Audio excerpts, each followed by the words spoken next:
guest is a multi-million-pound entrepreneur, a podcast, a best-selling author and a professor. In his new book, Notes on Being a Man, Scott Galloway argues that young men today are in crisis, growing up anxious, isolated and misunderstood. His solution, a return to resilience and responsibility. And if you'd like to get involved with this discussion, we put the QR code on the screen.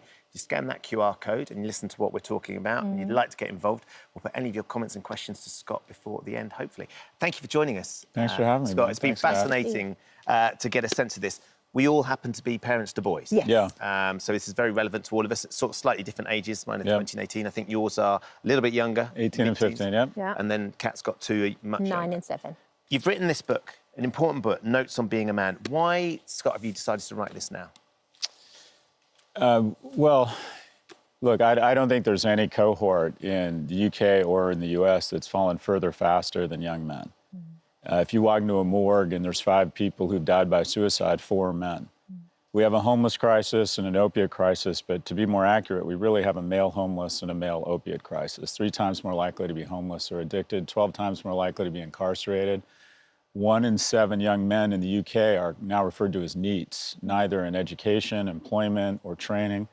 Supposedly 62% of men under the age of 30 have given up on dating. They're not even trying. 1 in 3 are still living at home at 25. 1 in 5 at 30 are still living at home. And the reason why this crisis continues to get worse is there's a lack of empathy. Because of the unearned, extraordinary privilege men of my generation received, there's generally speaking a lack of empathy. If you had any other group killing themselves at 4 times the rate of the control group, we'd weigh in with programs. But there's a general sense that you've had a 3,000-year head start.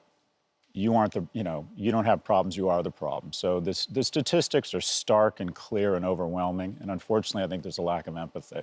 And what do you think has been the catalyst for this crisis? I mean, there's so many different factors if you think about it. Yeah. When you're saying about young men being isolated, there has to be a correlation between social media and scrolling and being on your phone. What, in your opinion, do you think has created this ticking time bomb? Well, it's multidimensional. First of all, it's just biological. A man's or a boy's prefrontal cortex is literally 18 months behind girls. I mean, you guys have boys. Did you have that moment when you had your 15-year-old over with a party and the boys are kind of dopes and there's some 15-year-old girls there that could be the junior senator or a member of parliament? Absolutely. Girls are just maturing faster. We also have an economy that's outsourced a lot of the jobs overseas that are traditionally on-ramps for a young man to economic viability. And we don't like to talk about this, but economic viability is still the key consideration in a mate from a woman's perspective. 75% say economic viability is key to a mate, only 25% of men. It's that joke that Beyonce could work at McDonald's and marry Jay-Z. The opposite is not true. We also, you mentioned this, Kat, the elephant in the room is big tech. And you have the most profitable companies in the world who have an incentive to sequester you from the rest of your life and keep you on a screen. And young men who are more dopa hungry are especially susceptible. In the US, men from ages 20 to 30 are now spending less time outdoors than prison inmates. And so you have a group of young men who I think are evolving into what I'd call a new species of asocial, asexual males. Why go through the risk of trying to have friends when you have Reddit and Discord? Why go through the hassle of trying to get a job when you think you can earn money trading crypto or stocks on Robinhood or Coinbase? And why would you go through the effort, the expense, the humiliation, the endurance, the kindness practice, resilience to approach somebody and express romantic interest when you have literally lifelike synthetic porn? So it's almost as if we've attached a profit incentive to separating people from what is the most meaningful thing in their lives, and that's relationships. And the net result is we have the most anxious, obese generation in history of our young people. We're going to be talking in Morning View, which is where we discuss the headlines, later on in the programme, about a new survey that's showing that Gen Z feel most anxious about everyday office interactions, from small talk to picking up the phone. Not just boys, of course, this is girls too. That generation has created this aversion to being around people and doing those things in public. You've written this book, Scott. It's something that you're very concerned with, and you have all these statistics that back up what you're saying. How do we start trying to redress the balance, though? You talk about boys particularly needing to learn resilience. We will have viewers at home who will be listening going, you're describing their sons, maybe some of their daughters as well, but majority, we're talking about boys here. What can we do? What can they do to try and redress that balance? What would you like to see boys facing or having to do that they are no longer being pushed towards? If there's any one piece of advice for parents, and by the way, I get this wrong all the time. I'm the guy banging on his kid's bathroom door telling them to get out because I know they snuck their phone in to watch TikTok. And I haven't figured this out. What the research shows is that the amount of time your kids spend on a screen is inversely correlated to their success and their emotional well-being. So quite frankly, just very simply trying to limit screen time. I do the basics, try and get them chores, try and, if they're interested in sports, so they develop a set of resilient factors. But Gene Twiggy from San Diego State and my colleague Jonathan Haidt at NYU found that the two primary reasons why kids are becoming less resilient are, one, it's our fault, concierge and bulldozer parenting. We clear out all obstacles. We use so many sanitary wipes on their lives, they don't develop their own immunities. And two, social media. They now have the high school cafeteria following them around 24/7, which has resulted in a 60% increase in self-harm among teen girls. And also young men are really struggling to kind of, sort of failure to launch. So I would say screen time. Also for boys, if you would reverse engineer it to any one single point of failure, it's when they lose a male role model. We have more single-parent homes in the US and the UK than almost any other Western countries. And when a boy loses a male role model through death, divorce, or abandonment, at that moment, he becomes more likely to be incarcerated than graduate from college. And what's interesting is that girls in single-parent homes have similar outcomes, similar rates of college attendance, similar income.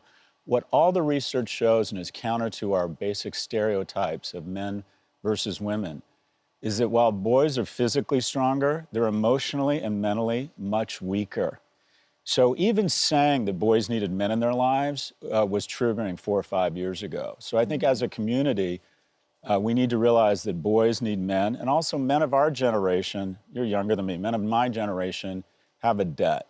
We had too much privilege, and we need to pay it forward and get involved in young men's lives. And there are 3 times as many women applying to be big sisters in New York, for example, as there are men applying to be big brothers. So men aren't stepping up. Do you mean caring for the younger generation? Is that what you mean by big sisters and big brothers? Mentoring, getting involved. It is so easy to add value to a young man's life. I think a lot of men who maybe don't have kids or a family of their own, or in their 30s or 40s, or feel like they have fraternal or paternal care to give, are reticent to get involved in a boy's life. They're worried they'll be suspected of something. They think, I'm not a baller, I'm not successful enough. I can tell you, as someone who mentors young men, it is so easy to add value. Just taking an interest, just asking the most simple questions, like, or simple advice. No, you cannot survive on pineapple juice and creatine alone. No, it doesn't make sense for you to move to Alaska at this moment. But we need more men involved in boys' lives. We have a debt, and it is easy. Just showing up, just presence, just being there is, I think, the key. Lots of our viewers all absolutely in agreement. Liz says, as a mother of a 4-month-old baby boy and a mental health nurse who sees the mental health of men daily, thank you, Scott, for approaching this subject and writing this book. DJ says, it's a much-needed conversation. I'm a man who works with young boys. I'm seeing this decline daily. And Sarah says, I agree with Scott. I have a 15-year-old boy and an 11-year-old boy. My 15-year-old does boxing to toughen him up, to learn self-discipline. They're both hooked on their computers. Getting them out of a house is a mission. Boys definitely need to toughen up. If you can get them out of the house, it's always worth it as well. That's the thing I always find with my two. I mean, they've done brilliantly, but it is so easy, isn't it? The default setting. It is. And I just am so grateful that didn't exist when I was their age. I mean, that's the thing. I mean, it's pretty simple. Think about all the wonderful things in your life. They kind of come down to a few things, but at the top of the list, I struggle with happiness. I struggle with anger and depression, so I wrote a book on happiness. And across every study, every culture, every demographic, every income group, it all distills down to one thing, and that is the number of deep and meaningful relationships you have.